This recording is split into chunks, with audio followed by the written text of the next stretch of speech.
6일 지방선거 최대 격전지로 꼽히는 곳이죠. 경기도지사 선거에서 국민의힘 김은혜 후보와 더불어민주당 김동연 후보가 맞붙게 되면서 벌써부터 치열한 신경전이 이어지고 있습니다. 오늘 이 시간 김동연 후보를 직접 스튜디오에 모시고 승리 전략 들어보겠습니다. 어서 오시죠. 네, 안녕하세요. 이제 본격적인 선거전에 뛰어든 상황입니다. 네. 임하는 각오가 남다르실 것 같은데요. 네, 이번 경기도 지사 선거는 전국 지방선거의 성패를 가름하는 척도가 되고 있습니다. 네. 경기도지사 선거에서 이겨야지만 전국 지방선거를 견인할 수 있기 때문에 반드시 이기겠다는 각오로 임하고 있습니다. 자, 이제 외부 인사로 당내 지지 기반이 좀 열세가 아니냐 이런 평가들이 좀 있었던 게 사실인데 과반 득표로 이제 본선에 진출하셨단 말이죠. 네. 좀 어떤 전략이 유효에 먹혔다고 좀 보십니까? 특별한 전략이 있었다기보다는 네. 진정성 가지고 비전과 컨텐츠로 우리 경선 후보자들과 이제 경쟁을 했고요. 아마도 이제 이 당원들이나 또 일반 여론조사에 응한 시민들께서 경기도 선거는 꼭 이겨야 된다 하는 측면에서 가장 경쟁력 있는 후보를 좀 이렇게 지원해주자, 몰아주자 이런 염원과 열망이 담겨서 제가 승리할 수 있었던 것 같습니다. 국민의힘 쪽에서는 김은혜 후보와 맞붙게 되셨는데 이런 대진표를 예상을 하셨습니까? 이제 김은혜 후보가 먼저 결정되셨지만 그 전에 이제 유승민 후보와 이제 서로 네. 그 경쟁을 하고 계실 적에는 유승민 후보가 올라오면은 경기도민의 삶, 또 경기도의 지역 경제 활성화를 위해서 아주 좋은 승부가 되겠다. 서로가 또 경제 전문가들이고 하니까 아주 비전과 컨텐츠를 가지고 대안을 가지고 경쟁할 수 있겠다 이렇게 생각을 했는데 김은혜 후보가 이제 올라옴으로써 네. 조금 우려되는 것은 그 같은 정책 경쟁보다는 이게 정쟁이나 어떤 정치적인 싸움이나 진영 논리 싸움으로 가지 않을까 하는 생각이 들어서 조금 우려가 되긴 합니다. 그 부분은 뒤에서 한번 조금 더 여쭤보도록 하고요. 후보 확정 하루 만에 그 경선 경쟁하셨던 분들과 원팀 합의를 이루셨더라고요. 사실은 경선 과정이 상당히 치열하게 진행이 됐기 때문에 한 마음으로 모으는 게 쉽지 않지 않겠냐 이런 시각들도 네. 있었던 것 같은데 어떻게 합의를 좀 이뤄내신 건가요? 경선 이제 결과가 발표가 되고 나서 네. 세 분 후보께 제가 직접 연락을 드렸습니다.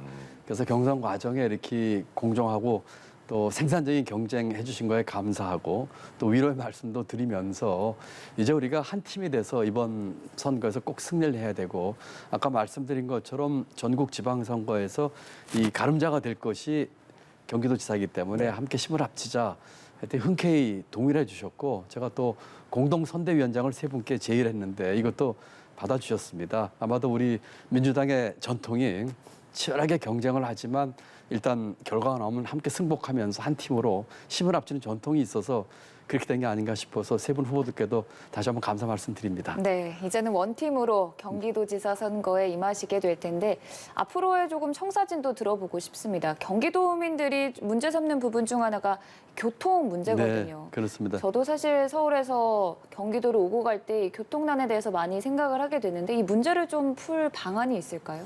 네, 지금 앵커께서 말씀하신 것처럼 경기도민이 가장 크게 겪는 문제가 교통, 주택, 그다음 민생의 네. 문제입니다. 그중에서 교통 문제는 제가 얼마 전에 이제 얘기를 하면서 서울로 출퇴근하는 경기도민께 하루에 1시간씩 돌려드리겠습니다라는 말씀을 드렸습니다.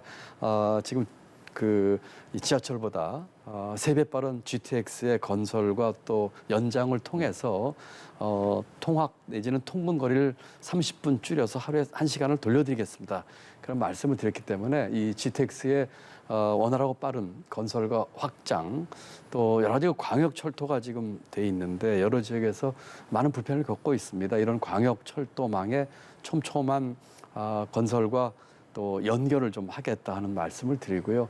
또 겸해서 교통수를 좀 줄이고 싶어요. 예를 들어서 자기 집에서부터 또는 자기 동네에서부터 학교와 직장을 갈 수 있도록 하는 것은 예를 들면은 질 높은 학교 교육과 교육 계획을 통해서 우리 동네 좋은 학교 또 경기도 경제를 활성화시켜서 네. 일자리를 많이 만들므로써 가까운 곳에 직장을 얻게 하는 그런 대책도 같이 겸해서 교통의 수요도 좀 줄이면서 또 통근하신 분들에게는 하루에 1시간씩 돌려드리겠다는 약속을 꼭 지키겠습니다. 자, 그러면 이어서 교통 문제와 함께 아무래도 가장 좀 관심 많은 짚어주시기도 했습니다만 부동산 문제가 사실 핵심 사안이겠죠.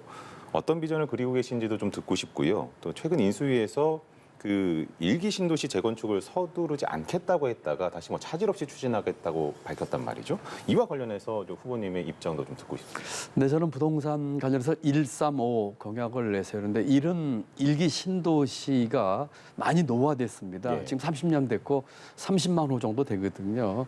그래서 이 주민 삶의 질이 위협받고 있기 때문에 빠른 시간 내에 이 재건축과 리모델링을 통해서 바꾸겠다 하는 게 1이고요. 3은 이 3기 신도시 문제입니다. 3기 신도시는 지금 교통, 교육, 인프라 확충이 중요합니다. 그래서 그 같은 면에서 3기 신도시를 대비하는 인프라를 까겠다는 말씀을 드렸고요. 5는 일부 지역에 공공부지나 또는 이런 곳에 그 시가의 60%대의 가격의 이 맞춤형 주택을 공급함으로써 이 청년과 신혼부부들을 좀 주로 타겟팅해서 이 일가구 일주택의 꿈을 이뤄주겠다 이런 계획을 가지고 있습니다. 일기 신도시 재개발뿐만 아니라 각 지역별 맞춤형 부동산 공약으로 이런 주거 문제를 해결할까 합니다. 네, 후보님의 정책적 비전을 조금 엿볼 수 있었는데 혹시 이 과정에서 이재명 상임고문이 조언이 좀 있었습니까? 이재명 고문과는 이제 대선 때 연대를 했었고 네. 그 이후에 여러 차례 통화를 했었고 또 경선 결과 나온 데도 통화를 했습니다만 네. 이 지방선거나 경기도 선거를 가지고 경선 결과 나오기 전에 얘기한 적은 없습니다. 네. 같이 하기로 한 같이 연대에 대한 얘기를 했고요. 다만 지난 월요일 이제 경선 결과 나온 뒤에 통화를 해서 네. 감사와 또 이 고문께서는 축하한다는 말씀을 해주셨고 네. 저는 또 지금 이 고문의 또 입장이 있기 때문에 가능한 범위 내에서 이제는 당의 공식 후보가 됐기 때문에 지원을 좀 해달라는 말씀을 드렸고 흔쾌히 또 수락을 하신 그런 서로 간에 통화를 했습니다. 이재명 상임고문 얘기 조금만 더 해보면 이제 경기도지사 시절 이 상임고문이 이제 청년 기본소득, 농민 기본소득 이런 기본소득 정책을 발표를 했던 것을 그 부분을 좀 계승 발전시키겠다라는 입장을 내신 것으로 알고 있습니다. 거기에 대해서 조금 더 자세한 구상들을 좀 들어보고 싶고요. 또 기본소득 정책이라고 하면 늘 뒤따르는 어떤 우려라고 할까요? 이런 것들이 재원 마련 부분일 텐데 그 부분에 대해서 조금 구체적으로 좀 설명. 네, 그렇게 하겠습니다.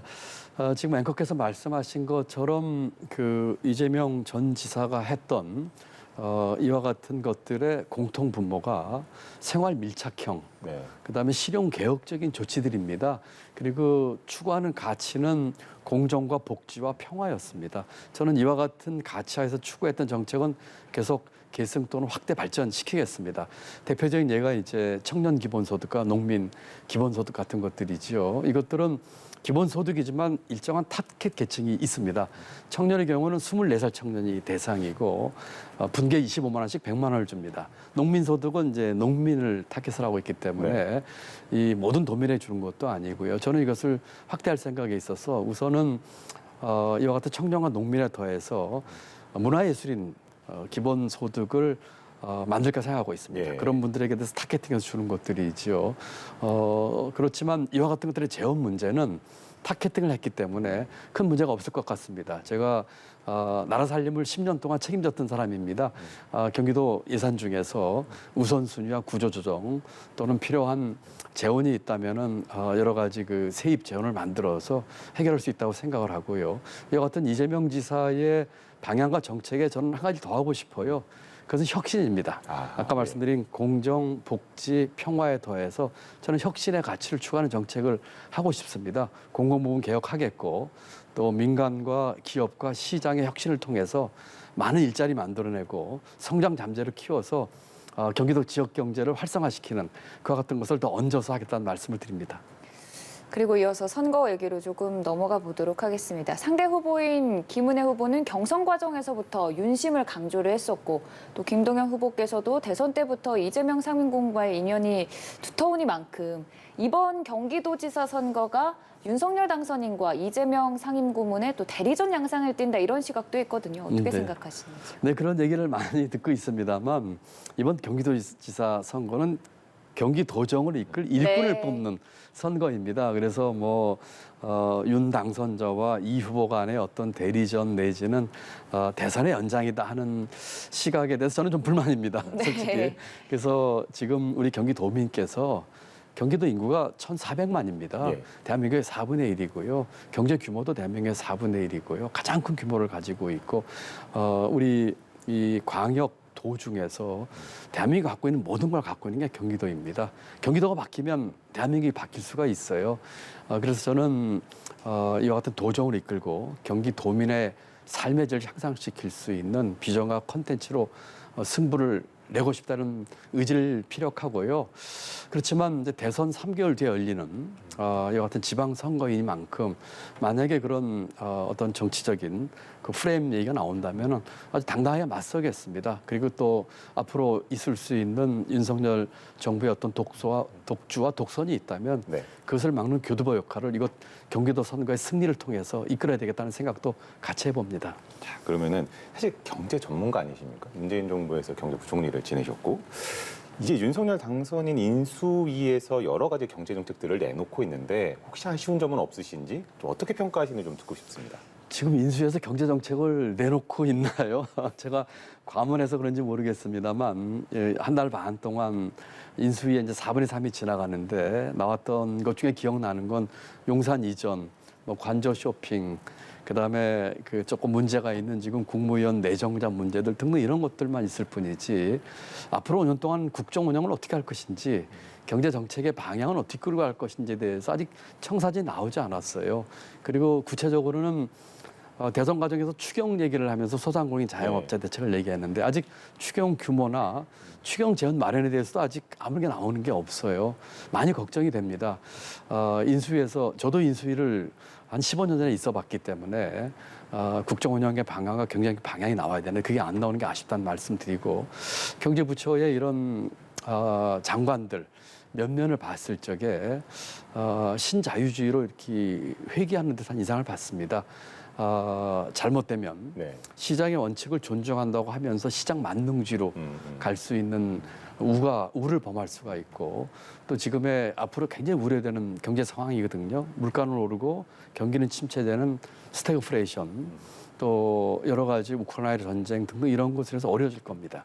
그리고 취약계층 또 어려움을 겪는 계층이 많이 일어나면서 양극화는 심해질 거예요. 그럼 이런 것에 대한 배려와 또 이런 것들에 대한 정책적인 우선순위를 둠으로써 우리 경제 지속 가능성을 살릴 수 있는 방안에 대해서는 조금 간과하고 있는 것 같아서 좀 걱정이 많이 됩니다.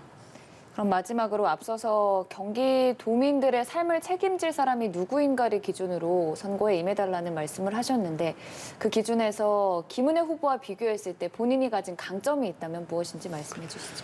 네, 우선 저는 15살 때 경기도 성남에서 천막집에서 6식구가 살면서 소년 가장 노릇을 했습니다. 우리 서민들, 도민들이 어떤 어려움이 있는지를 가슴으로 느끼고 이해하고 있기 때문에 도민 여러분들 또 서민 여러분들의 어려움과 힘든 점 마음으로 이해하는 공감과 소통 능력이 있다고 생각을 하고요. 두 번째는 34년 동안 국정 운영을 했습니다. 네. 그리고 공직 뒤에 10년 동안은 나라 살림을 책임졌고 경제 정책을 책임졌습니다. 경기도가 1,400만 도민의 포르투갈과 스페인보다도 더 많은 인구를 가지고 있습니다. 그렇기 때문에 그와 같은 국정 운영의 역량과 경륜이 꼭 필요한 곳이 경기도 지사의 자리다라고 생각을 하고 그런 면에서 상대 후보보다 그런 소통과 공감 능력 또 역량과 경륜 면에서 비교가 있지 않나 그런 것을 가지고 우리 경기도민의 삶을 위해서 모든 것을 바치도록 하겠습니다. 네, 알겠습니다. 지금까지 민주당의 김동연 후보와 함께 자세한 얘기 나눠봤습니다. 고맙습니다. 네, 감사합니다.